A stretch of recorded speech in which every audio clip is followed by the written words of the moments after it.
I'm Joe Glenton, and welcome back to Warrior Nation, the only podcast offering a critical lens on militarism in the UK.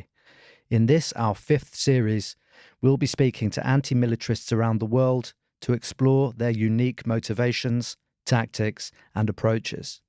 Their expertise includes everything from opposing the arms trade and militarised borders to countering military recruiting and supporting war resistors. With UK government support for continuing wars in Ukraine and elsewhere, and now the bombing of Gaza, platforming and enabling anti-militarist discourse is vital. It follows that these conversations are more important than ever. If you enjoy what we produce and would like to support us to make more of it, then you can help us keep making Warrior Nation for as little as £2 a month via our Patreon, or you can support us through our donation page. And if you'd like to keep up to date with our work, you can sign up for our free monthly newsletter. Demilitarising Education are a community of modern-day peacemakers who aim to untangle, expose and end university ties to the global arms trade. They are one of the most exciting organisations to emerge in recent years, combining social media savvy and energetic activism. Executive Director and co-founder Jinsella joins us to talk tactics. Jinsella, legend, great to see you. It's been a while. I've been watching your work for many years, obviously, but recently as well, and it's fantastic as always. So thank you very much for coming on. Thank you so much for having me. Yeah, it's been a while since we actually podcasted with you when we were like babies in this space. So it's an honour. Yeah, it's great to have you on. It's great to have you on. The work you're doing is really important, and we'll get into it. I've described you correctly, I think, as one of the most dynamic and exciting organisations, groups to emerge in recent years. And I just wanted to go back and get your kind of, not to sound too Marvel, but to get your kind of, to ask you what the catalyst was and to get the origin story of your organisation, if you can. Absolutely. And thank you very much.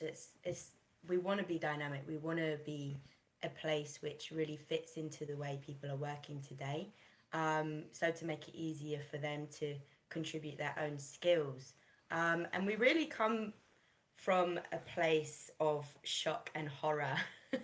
So the origin story is very much related to my own story. I was studying fashion marketing, and I was on my year in industry working for the hemp trading company along with Vivienne Westwood and London Fashion Week, when I discovered that London hosts one of the world's biggest arms fairs. And I went to this protest and I was watching grandmas be arrested for sitting in the road while the police were letting weapons of war come into the XL Centre to be sold to war criminals. And that year in 2017, it was reported that over 18 of our own Human Rights Watch list were invited to the Dicey Arms Fair to, buy and learn and take knowledge and new innovations back to their own, often very oppressive regimes, and more often than not, conflicts where we are looking at potential war crimes. So I was shocked, really. I had my eyes open to the levels of corruption, and I thought, hang on a second, like, I'm trying to make the fashion industry a little bit more green in a country that openly sells weapons to war criminals. And on returning to university, thinking I could just raise a bit of awareness about this, I discovered that our education system is also deeply embedded in the military-industrial complex, and that being the mechanisms which is advancing the war machine as we know it today. 100%. It's really interesting. I know the guys at CHCC and they're a cool crowd, and the late Viv as well. Were her politics? She was a great activist herself, obviously across many topics. Were her politics? Was that a conscious thing that her politics informed yours when you were an intern there? Absolutely. Like, Vivienne Westwood is one of my heroes growing up. Being a country gal and like someone that loves aesthetic and fashion, she just really pushed the boundaries for my own understanding and just political awareness, and how you can, where it might be something that really doesn't resonate with you, you can bring it into your identity and your message, how you communicate to people, in a way that actually does represent you, and represents your stance on it. So, yeah, I was blessed to intern with her, and then I introduced her at the Dicey Arms Fair, which was Wow. another honour.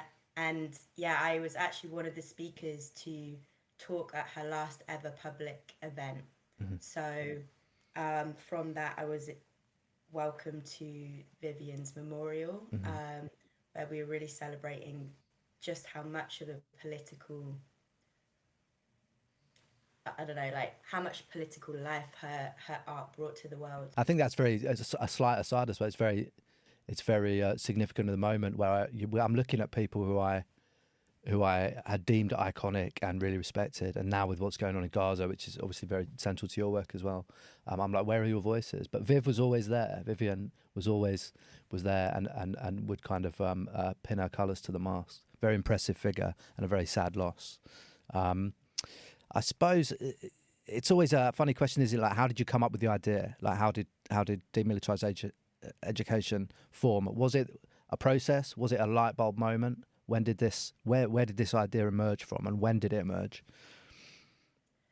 Well, having found out about university partnerships with the arms trade, I linked up with the Boycott, Divestments and Sanctions of Israel campaign. And just so everyone is aware, demilitarization movements on campus have been happening for decades. And I can talk a little bit more about the history. Please do, yeah. Yeah, the advancement of the military industrial academic complex in a second. But throughout the time, in the last like 20 years, as far as I know, probably a lot longer, it has always been the Palestinian activists that have been the most prominent, the strongest. At the University of Manchester, where I was, they actually had the SU pass policy to stop partnering with Israel, like a complete boycott in their student union policy from campaigning. So that was very much kind of the heat around the arms trade and our university connections to it. But there was just a couple of us doing the work for kind of more general arms, partnerships and the need to break those ties. And from that, I experienced firsthand just how difficult it was setting up a campaign on campus, mostly because when students graduate, the handover of these campaigns are rubbish. And students have been working on these issues for a long time. They've had conversations with admin, the academics, they've done petitions, and then they graduate and it all just kind of drops off. So I experienced the need for there to be a central database where we could not only track the partnerships and everything, the funds which are being passed between arms companies and universities, but also the student actions taking place to stop these partnerships. And yeah, I'm kind of realizing this, and I'm a big efficiency buff, right? I just hate seeing wasted time and people repeating the same thing over and over again. So throughout the frustration of being a student campaigner, the light bulb moment came for that real need for there to be a central organization that was supporting these campaigns and meant that there could be a maximization of all the hard work students are putting in. 100%. So there are many things that jump out when I look at your work and looking over your website in the last couple of weeks to develop these questions. And one thing I'm really interested in, and maybe we should start with that, is your model. You have a very concise, very interesting, very well laid out. You are an efficiency buff, as you've just said. So you've obviously put a lot of effort into that. Can you just talk us through what your model is and how it developed, and maybe how it's applied as well? Absolutely, yes. Like any good campaigning, we want this model to be adopted by people everywhere. And we have had calls from Australia, the US, and even Germany about setting up campaigns out there. And while we personally don't have the capacity for that, we hope that this model can be adopted by them. And it starts off with research. One of our key pillars, well, our key pillars as an organization, our strategic pillars are community, research, and media. We've got to build community. We've got to make sure we have a clear understanding of the actual issue. And then we've got to make sure that that research is accessible to the public. So these are the kind of the three pillars of all of our work. Everything fits into them. And our model is really based on that. So the first stage of the model is research. We have been working hard over the last few years to collect research on nearly every university in the country, and build the database, which is still having a few teething problems, but is almost at an amazing place where we can very clearly see what research, what weapons are being built in what university, and also the kind of militarized culture that that campus holds. So stay posted, keep checking our database. But once we have that research, we don't just want it to sit there and be used by solely journalists or whoever that data is informative to. We want it to leverage change. So the phase that we are about to enter is our engagement phase. So now that we have a clear understanding of the issue, we will be starting a university tour in 2024, going to different campuses, showing administration, students, and faculty members the data that we have, painting a really clear picture of the issue, and most importantly, the opportunity of instead using university capacity to champion peace, not war. So once we have that engagement, of course, that engagement we want to turn into treaty signatures. And the Demilitarised Education Treaty is a comprehensive plan for making policy changes and investment, divestment changes and reinvestment away from arms and into peaceful, sustainable innovation. And once we have that ratification, which is that planning of the treaty adoption phase, then we, of course, want it to be implemented and we want to see those changes happening. I just want to linger over that because it's set front and center on your website, the idea of a different vision of the academy, of the university, which you want to see happen. Because there's a powerful orthodoxy, isn't there, that universities are, which is still widely accepted. Universities are liberal institutions. There's critical thinking, etc., etc. And what I think me and you have probably realised is actually it's much more complicated than that, and they are often deeply entwined with deeply dubious industries, aren't they? And it's not as simple, and they're very marketised and bureaucratic. You talk about that as well in some of your work. That's how do you start to challenge that? There's some powerful stuff there, and it's hard to oppose, particularly from below. Absolutely, it's a real big thing, as you say. When we start to look at the issues of militarism, it really is a wormhole of just how oppressive our state is trying to be. And we're actually making a video right now which is using an academic called Tom Sykes's research on how universities are state apparatus, so to continue controlling the people. And there's been some amazing YouTube content out recently as well from another YouTuber that is breaking down like the modern education system as a whole, as a way to strategically control people and make them obedient, like members of the workforce. And understanding that big picture stuff really kind of honed in what you just said on like how to really get the change we want to see. It is going to have to be a part of a bigger economic shift. However, when we're looking at like the way that universities have been coerced into the military and arms agenda, we have to like really think about it in the last 100 years. And before World War One, there was real concern about mixing um, academia with industry Mhm. because, of course, this ethical concern of, all right, when does academic freedom become a military agenda? When you're letting military companies and other, dangerous fossil fuel companies, whatever it is, into that academic space, how much are they actually controlling the narrative with political agenda? Yeah. Um, but of course, like World War One, World War Two, they really, really changed everything in terms of the war industry. And Imperial College like helped build chemical weapons during World War One. And we have many other case studies of the way that universities stepped up to that wartime challenge to help the state in their, defense strategy. I say with inverted commas.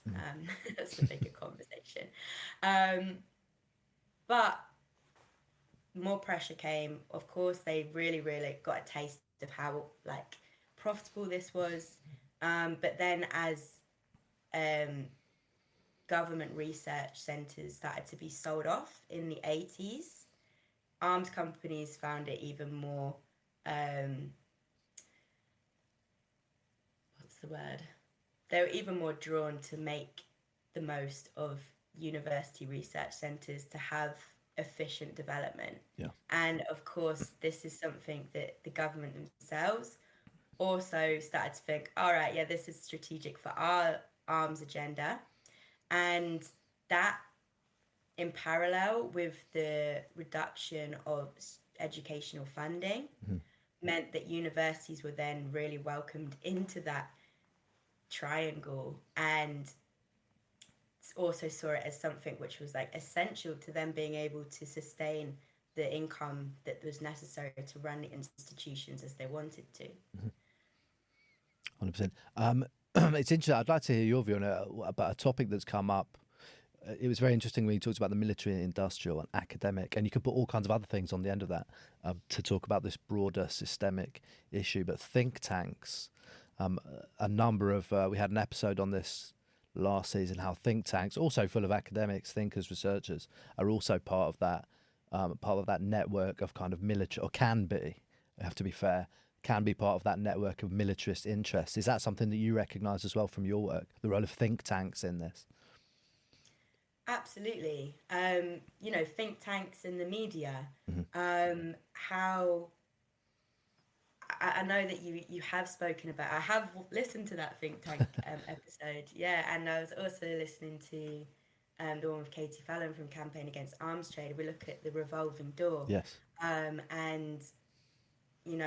what's coming to mind right now is an amazing report that ICANN put out talking about the financial circle and how the government are paying arms contractors are then paying think tanks to back that was a great investment, Yeah. and then think tanks are paying lobbyists to then persuade our government to re-enter that cycle of spending. um, while I can't talk in depth about like how that really lives in the university environment, we are very aware it is there. Yeah. Sure. I want to come on to fundamentally this series is about tactics, and we're trying to talk to anti-militarists all over the world and give it that international angle, to talk about how they form their ideas, how they think about how they'll operate. And I'd like you to talk us through so other people can draw upon it, your values, mission, and vision. But what particularly struck me was this idea of fierce realness, and which I think is a fantastic turn of phrase. And I think maybe we could start with that, but it'd be great to get a broader overview of your mission and your values. Sure. So we envision a world where universities champion peace, not war. And one of the major things preventing us from having this right now is transparency. We are really kept out of the discussions that surround militarism, as you know very well, in a national environment, but also in the educational environment. And looking at universities as almost like a microverse of the wider society, um, we have to put a close eye on our democratic processes. Of course, you can't make good decisions if you don't have the truth. And this is where our value of fierce realness comes from. It's not just the need for us to be able to have open, critical discussions within our team, within our community, and within the wider general public, but also how that mirrors into our institutions. And it's a respect thing, you know. Right now, universities are making dough, and they're still treating their students and staff like pawns in their machine, when I truly believe that education should be a two-way street. And all kind of organizing should be a two-way street, because there is knowledge from all areas of that machine that can make that machine run better. So yeah, fierce realness is really important for us, because we're discussing something which has been embedded into our minds as a very scary, a very complicated issue. Demilitarization, right? Like, it feels very big, and it feels like something that we need to be very careful when approaching. And transparency, being fiercely real about our concerns and how we're going to do that, is essential. And it's something that I suggest all campaigners to do. You know, like, if you're joining our community, for example, and you see something that isn't right, you should be able to say it. And we want to make sure that, you know, your voice is valued and your perspective, your insight of the situation is heard. Um, so yeah, that's our fierce realness. Our other two key values are respect and innovation. Um, Again, respect is just making sure that our environment for working for something is beyond the political tension that we feel in society right now, and is really just straight up on education and peace, you know, and making sure that we're respectful of all ideas and staying focused on that very thing is how we can achieve that. And innovation is just about looking outside the box. What has worked? What hasn't? How can we adopt modern technology? How can we adopt modern culture so to actually, you know, shake up this space, make it more accessible to people that might not be interested in this right now, and help them to understand that they are an important stakeholder in the peace movement. 100%. And I suppose one example of that, I hate to throw around terms like digital native, but they do have a certain value. But you're a group of younger than me anyway, of relatively young people who've got loads of fresh ideas. And what one thing of many things that stick out about you is, for example, your use of social media, Instagram lives. You're really good. You've got a real handle on how to do Instagram lives and stuff. Um, can you talk to us maybe a little bit about your social media strategy, how it evolved? Did you stumble upon that, or was that always an intention when you're going into it? Because you are very good at it, and I think a lot of other organisations, and that's what this series is about, is how we can all draw on each other. So maybe you could talk to us a little bit about how you develop that the use of those particular technologies. Sure. Yeah, like when Melina and I first founded Dead, we wanted to track our own learning journey. We were like, you know, really headless chickens in this space, and we had a lot to learn. Hence why we came to talk to you and learn from your journey as a veteran, and all the research that Forces Watch has collected. And we started off doing like hype weeks. We were platforming different peace organizations, different anti-militarism organizations, and beyond, and just sharing what we were learning with everyone. As we started to develop and um, understanding who we were, and carving out who we were as an organization, we are now a lot more focused on, you know, the actual student environment, and the arguments that can really help the campaigning happening within universities. But one thing that, I've always been really passionate about, and is why I started Dead Talks, which is the show that explores the global fight for peace by talking to modern day peacemakers every Thursday, 7 p.m. live on Instagram. Yeah. Is just the need to deformalize discussions around disarmament and demilitarization. Because, as I previously said, this is really kind of an icky space, and people, largely due to the way that the government has co-opted education as being a recruitment and drip feed manipulation hub for this national support of militarism, we don't want to talk about it, and we feel like there's a lot of people that have kind of stoppers up, that they're interested but they don't feel like they know enough. Yes. Or they think it's too complicated or whatever. So making Instagram lives where it's really informal, people just pop up and chat, and kind of just having a really friendly tone has helped us to inspire new student campaigns and new people to join the activism space. Yeah, I think that's something that really resonates with me, because these are big, intimidating topics when you first get into them.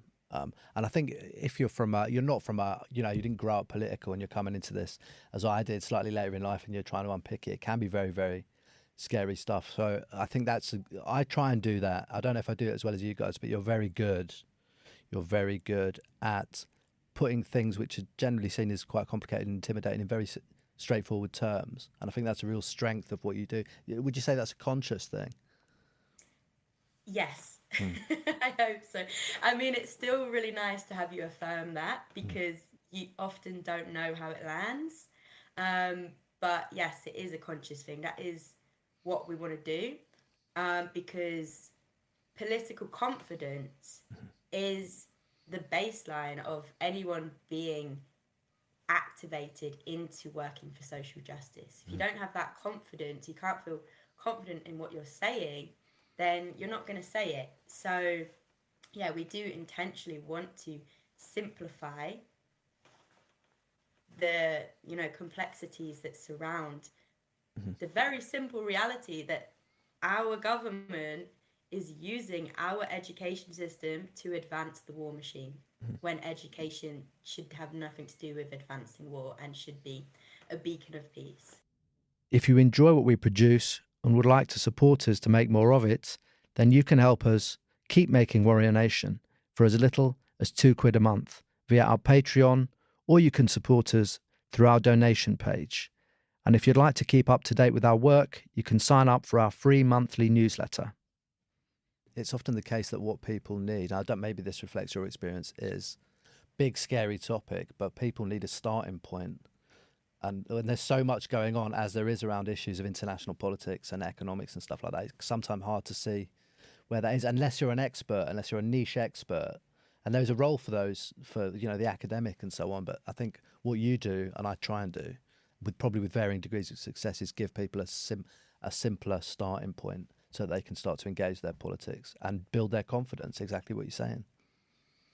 Definitely. Yeah, I've definitely found that, like, with some of your Double Down News interviews, it's just your confidence in what you're saying, and just being very clear and anecdotal, it enables that information to land somewhere with people, and that confidence spreads. So yeah, we're doing our best out here, aren't we, We're Joe? doing our best. We are doing our best. I would like to come on to your, as I mentioned before, and I encourage, we'll put all your stuff in the show notes, and I would encourage I always say viewers, but our listeners to go and look at your website. But another part of another thing you have is a 3-pillar strategy, and I'd like to talk maybe a little bit more in detail about how you developed it and how it works.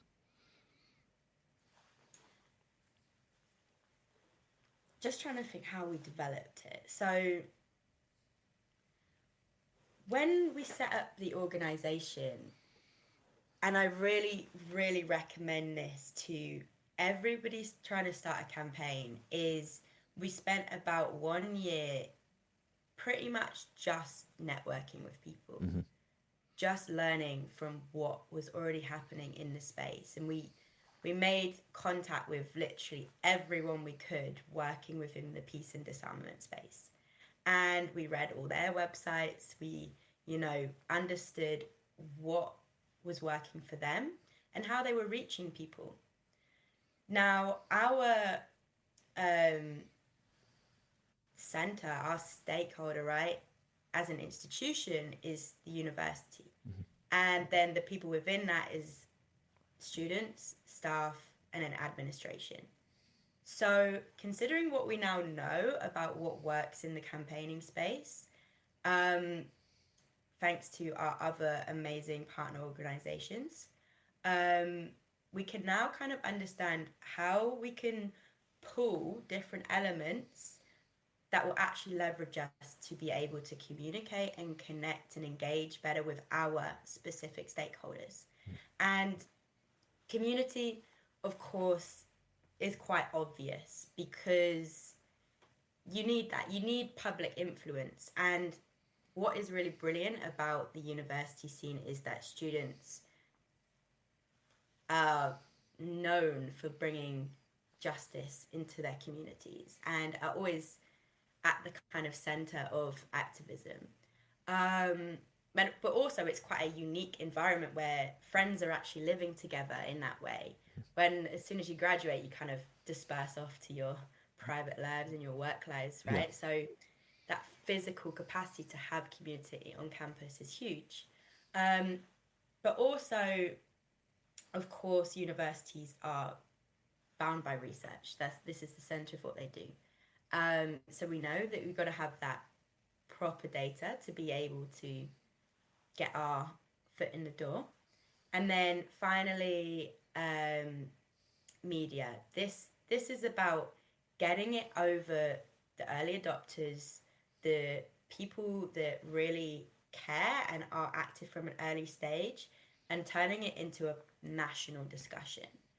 Because if we can't, as we've discussed, communicate this information in a way that actually resonates with people and in a way that people understand it to have an impact on their own security needs, then they're not going to be talking about it to their family members. They're not going to be suggesting it or helping us to lobby universities to be able to make the changes they want to see so that education can once again be a catalyst for good.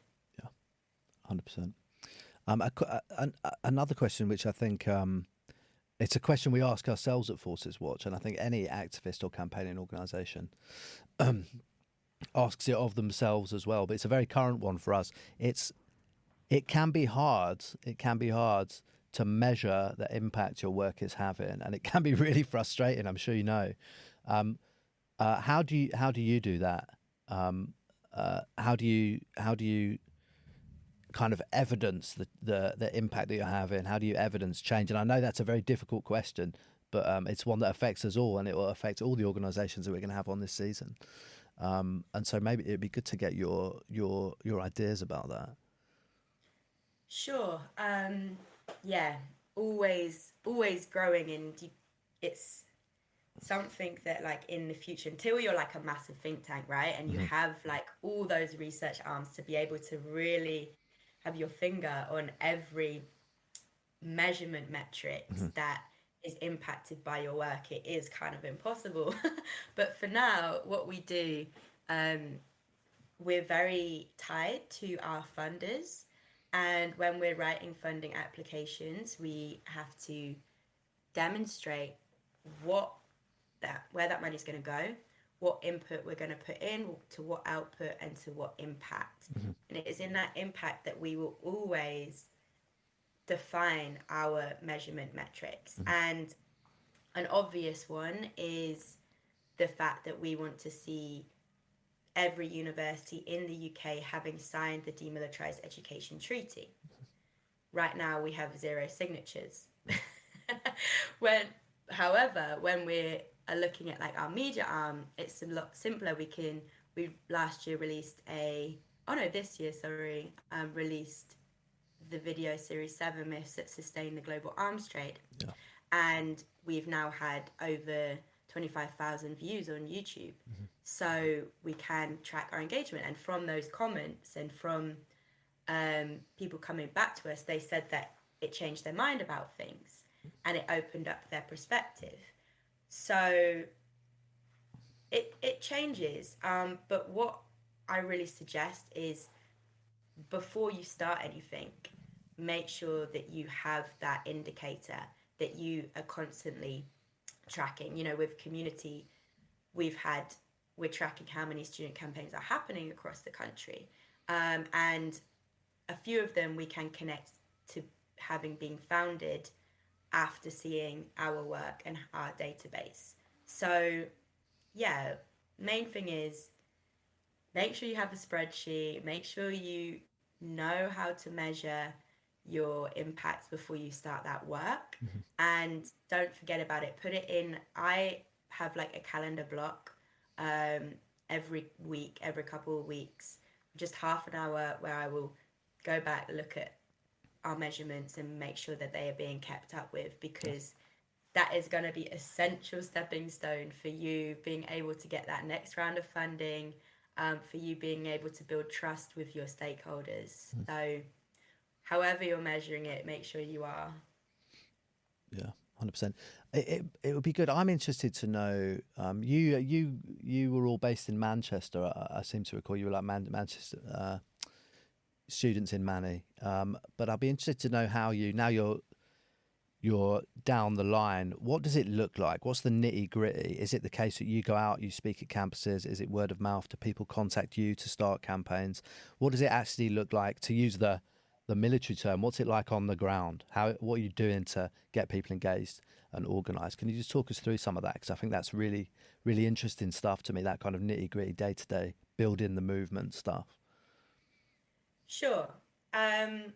So nitty gritty is definitely like a lot of operational planning and mapping. I am not the only efficiency buff in our organization. Our chief of operations, Carmen, is just as bad as me. All good. And yeah, exactly.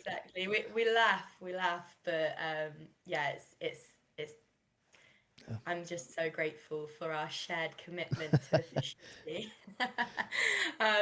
But we spend a lot of time building databases, mapping processes, because capacity is everything, right? Like, we're so underfunded, you know, as I'm sure you guys at Forces Watch and most of the people working for demilitarization as independent non-profits really are underfunded.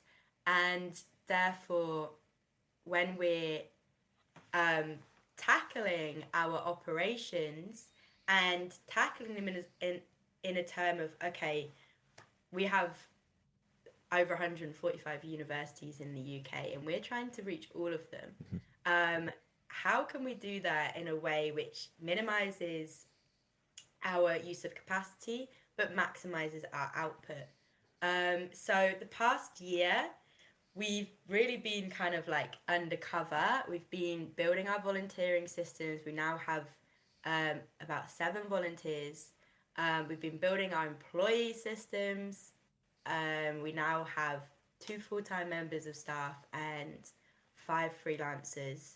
We've been building our toolkits. Our database went through a massive facelift this year, and we're still tweaking our database features so that it can be really, really, really easy for people to just come on and say, how much is BAE Systems funding, and moving funds between universities and themselves, and you can see it.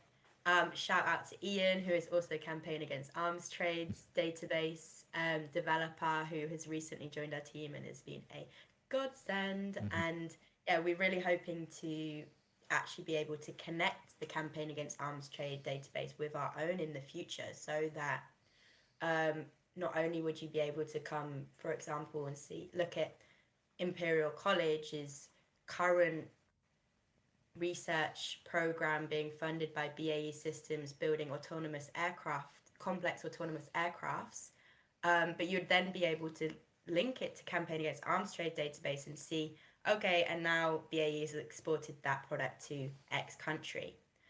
So if you want to see that quicker, go fund us. Yes, please. But I would say that now that we have that infrastructure, now that we are very confident in the way that our data is sitting, our resources are all there, the way that we are going to approach university administration, university staff, and university students, 2024, we will be much more on the ground, and we will be visiting campuses to host workshops, to be speakers in seminars, and to rally staff around the adoption and the support of the Demilitarised Education Treaty. So if you're an academic, a student listening, and you would like Demilitarised Education to come to your campus, to host a workshop, teach your community, whether it's staff or students, about the need to demilitarize education and that exciting opportunity of demilitarization in terms of repurposing that capacity for sustainable development, then please get in contact. And we would just love to get your opinion and your thoughts on the way that the Demilitarised Education Treaty can be implemented within your institution. Definitely. I'd like to go more into the treaty and the database, but I wanted to ask, there's a question that kind of emerged there. Because you have to think about the environment that you're operating in, right? And I imagine students, probably a lot of them are on side. They're, particularly young people have much better politics than most people of my age. There's a lot of, really radical ideas, and there's a space for that at university. Staff might be similar. A lot of staff would be on board with this. I was at Leeds Met. I had a great crew of very I was doing peace studies, very anti-war lecturers. But then I suppose you have the administration, which is where there might be resistance. How do you negotiate these different cohorts of people who you're trying to, and what are the problems that emerge from trying to engage with these different groups of people with different interests? Yeah, that's a great question. So first of all, I want to just use this opportunity to discuss STEM students, because yes, in humanities, in kind of the general activism space on campus, most people are very, very supportive. However, we have to understand that students have been brought into the university space as members of the future labour market. And they invest in huge amounts of money into their future in terms of a career. So there is also a lot of resistance to this by traditionally STEM students. And yeah, we had one case where the Demilitarised Education Student Union motion was being voted on, and there was a massive group of STEM students who came to oppose it. And what we have recently done is conduct a research survey with STEM students, and we asked them a lot of things, and that this research will be coming out in 2024.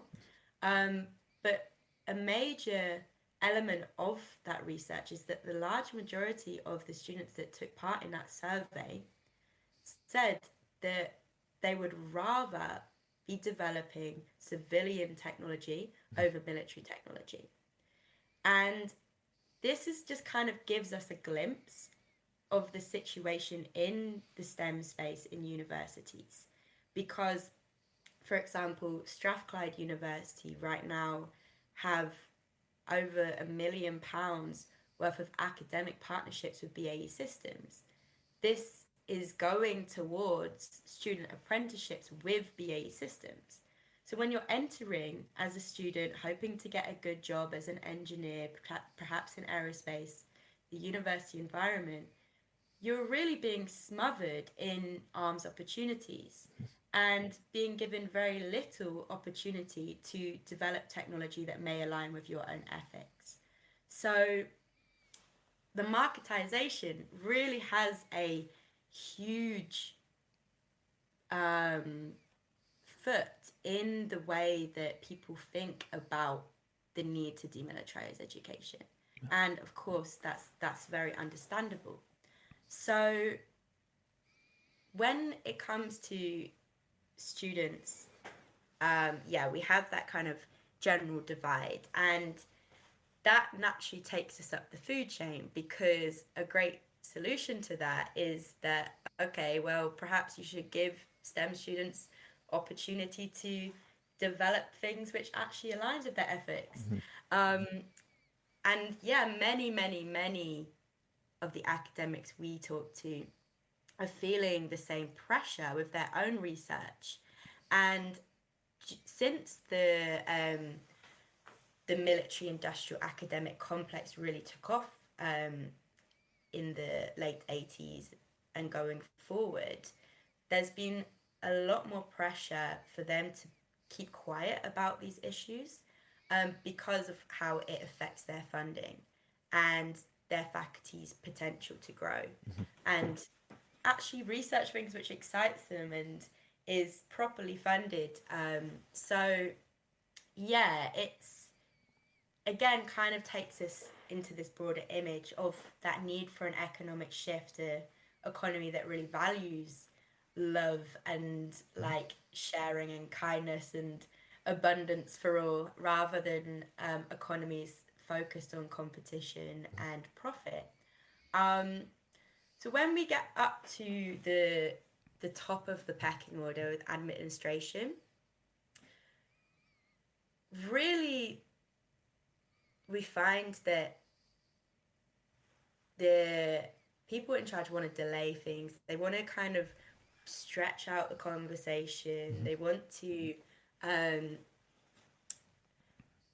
extend their need to address this issue into their wider operational needs and want us to look at the pressure they have been put under as businesses. And this is all, again, it's a fair enough comment.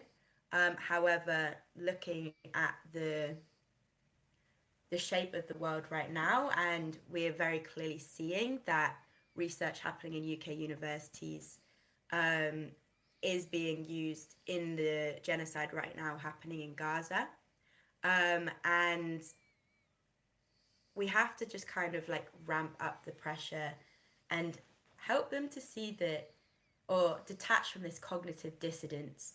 There's this real theme of, well, our institution is working within this vacuum, and we're putting our academic freedom and our operational needs at the forefront of the survival of the institution, and they're really not willing to look at that, the negative externalities created by the research and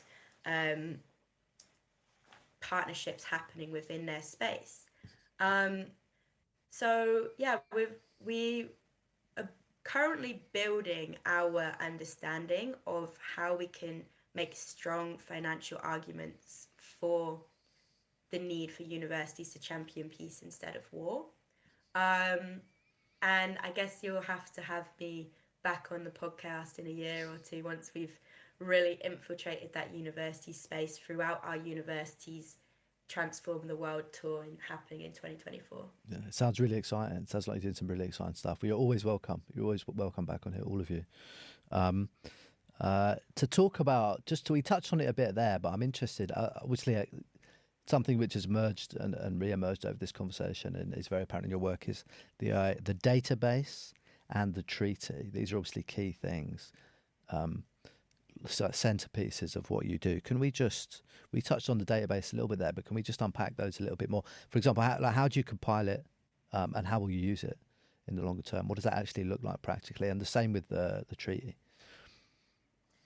Cool, yes. So our database, the world's first university and arms database, and this is collected using Freedom of Information Act requests and doing general kind of online mining.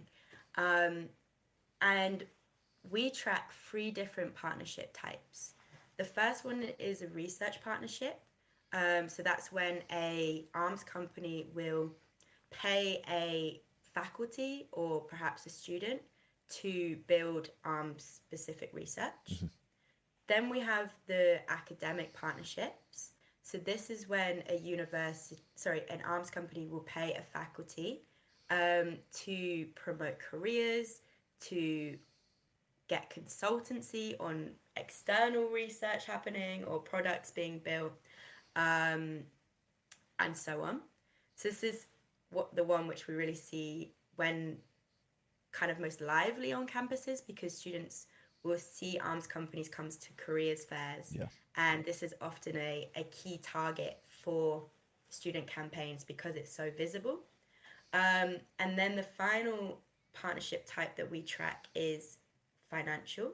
So this is when a university will, often through outsource investment holders, they will buy shares in arms companies so to profit from their returns. So they're the three partnerships types that we are tracking. And if you go on our database, you'll see we have what we call a university card for each uni. And we are, first of all, look at their policy.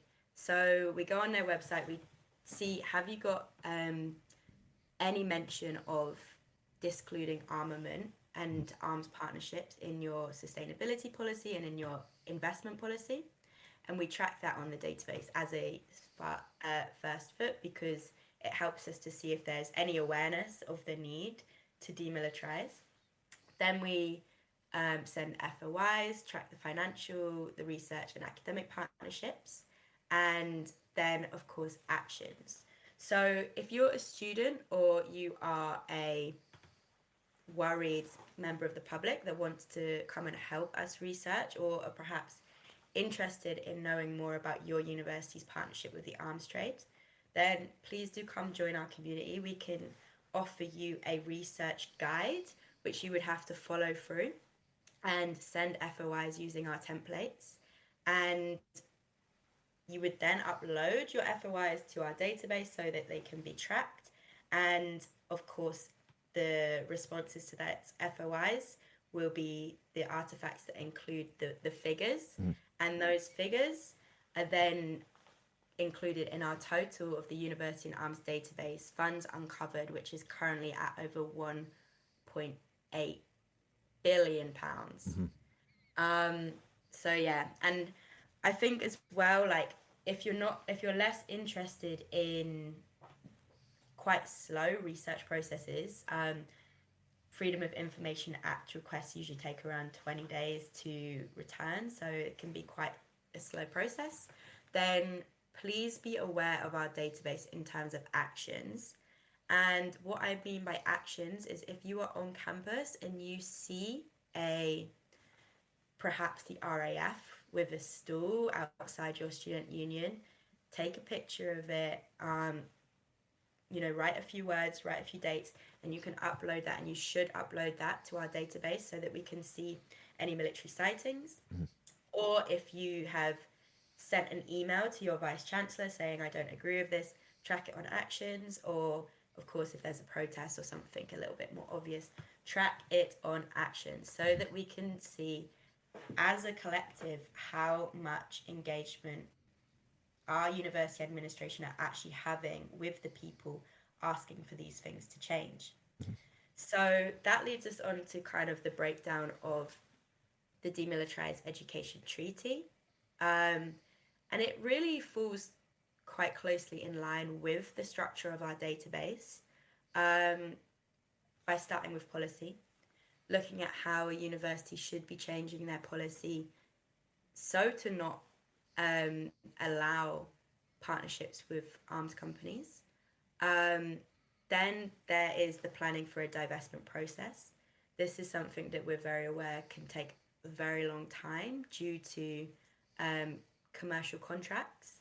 However, it's something that a university should be actively beginning and absolutely not taking out any new partnerships in terms of financial, research, or academic. And the main thing, again, kind of coming back to our value of fierce realness, is their commitment to being transparent.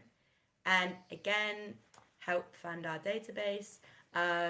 We are wanting to build a university profile within the database so that it becomes kind of like two sides of a coin. We're not just tracking the campaigning, but universities themselves can actually offer up any extra data and be celebrated for their progress towards accomplishing the demands of the treaty.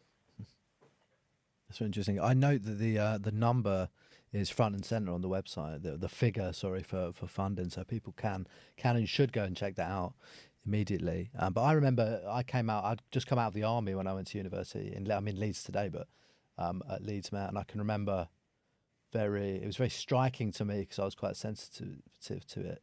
I was 28, but the young people, the careers fairs, the army, the navy, the air force, various arms firms, very present, always very present. It's been a trend for a long time, competing for these students. And I was just under the umbrella of the fees, the big fees hike. I was in uni around the time of the big student protests, but I can remember the sense among these young undergrads in their early 20s that they have those values, and I think they're deeply held, but also there's what you've touched on there, a competitive jobs market. They're worried about their futures, and there's a lot of difficult competing pressures, isn't there, which you've illuminated very, very well. So thank you for that. That was really important to do that. I want to maybe it would be good if you could give us your kind of closing thoughts, your experiences, a comment on your journey from 4 or 5 years ago, I guess, when we first met and you and Melina came down to now. Just so, again, people around the world, hopefully, will be able to draw on it. My closing thoughts are that education is way more powerful than we're really getting a grasp of right now. And I think many of us know that, education is what can advance us, what has advanced us so much as a society. And right now, our government is using that against us. And I'm talking about the UK context, but we are all because that's what we have specific research on, but we're all very aware that this is a global issue. And we have a very similar education system over most of the West. And that education system has been built with the intention of being a way to advance the state's agenda.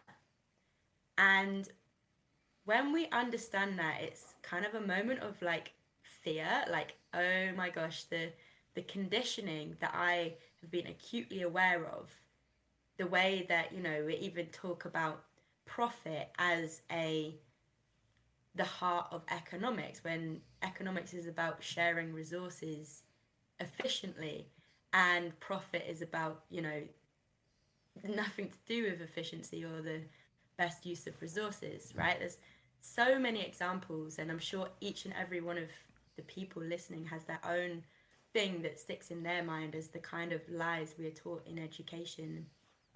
And my mentor and someone on DED's advisory board, Andrew Feinstein, said to me, Great man.